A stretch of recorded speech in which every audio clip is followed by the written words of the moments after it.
ချို့နေ့တွေမှာဘာမှထူးထူးခြားခြားပြောင်းလဲမှုမရှိပေမဲ့စိတ်တွေလေးလာနေတယ်လို့ခံစားနေရလားလူတွေနဲ့တွေ့ရမှလည်းပင်ပန်းနေတယ်ကိုယ့်ရဲ့စိတ်တွေကလေးလာနေတယ်အရင်လိုပျော်ရွှင်မှုမရှိတော့ဘူးလို့ခံစားနေရလားဒါတွေက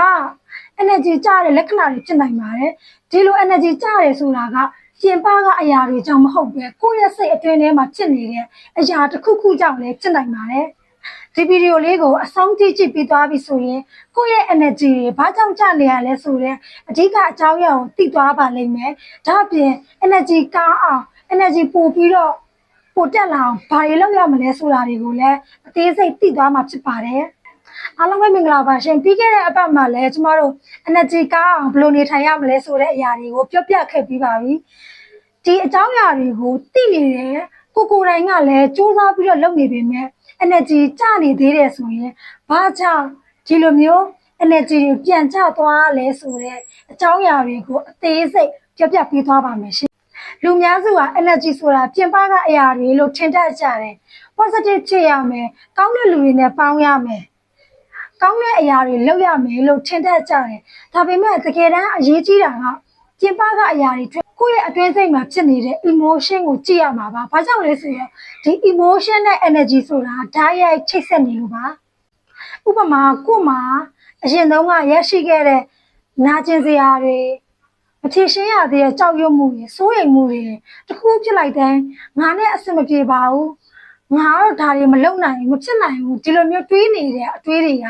အပြင်ပန်းမှာတော့အဆင်ပြေနေတယ်လို့ဖြစ်နေပေမဲ့ကိုယ့်ရဲ့စိတ်အတွင်းမှာတော့အရန်ကိုပင်ပန်းနေတတ်ပါတယ်တခါတလေမှာကိုကစိတ်တူလွယ်တာဒေါသထွက်လွယ်တာလူတွေပြောလိုက်တဲ့စကားလေးတစ်ခု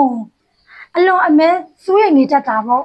ဒါတွေကကိုအားနည်းလို့ဖြစ်နေတာမဟုတ်ပါဘူးကိုယ့်ရဲ့အတွင်းမှာမဖြေရှင်းရသေးတဲ့အတိတ်ကနာကျင်စရာတွေစိတ်ဒဏ်ရာတွေကို healing လုပ်ဖို့တောင်းဆိုနေတဲ့အချက်ပြတစ်ခုလည်းဖြစ်နိုင်ပါတယ်ဒါကြောင့် energy ကောင်းမှုဆိုရင်ပြင်ပကအရာတွေကိုပြောင်းလဲရမှာမဟုတ်ပဲကိုယ့်ရဲ့အတွင်းစိတ်ထဲကခံစားချက်တွေကိုနားလည်ပေးဖို့လည်းလိုအပ်ပါတယ်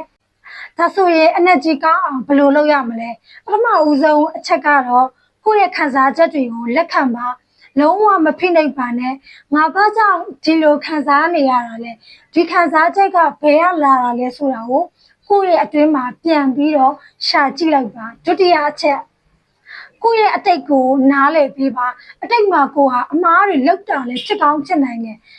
ဒါကြောင့်မို့ကိုယ့်ရဲ့အတိတ်ကိုခွင့်လွှတ်ပေးပါနားလည်ပေးပါရှိရဲဆိုတာအတိတ်ကိုမေ့ပြစ်တာမဟုတ်ပါဘူးအတိတ်မှာရရှိခဲ့တဲ့ခံစားချက်တွေအတိတ်မှာရရှိခဲ့တဲ့စိုးရိမ်စိတ်တွေကြောက်စိတ်တွေကြောင့်အခုအချိန်မှာဖြစ်ပေါ်နေတဲ့ခံစားချက်တွေကို